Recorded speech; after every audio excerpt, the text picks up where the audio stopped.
Welcome to Best Car Fixes. This is Muhammad Harun Idris, Nissan Sentra 2018-19. Came with me and look here. You see this one here?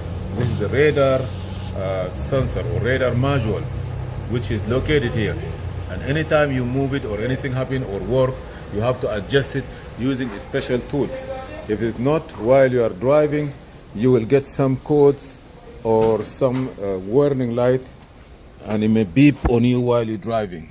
So please, in order for you to do this one here, you need a target board that you're going to put it in the front there in flat place, and you have to use the dealer tools and or any other comparable tools and do the adjustment based on the requirement.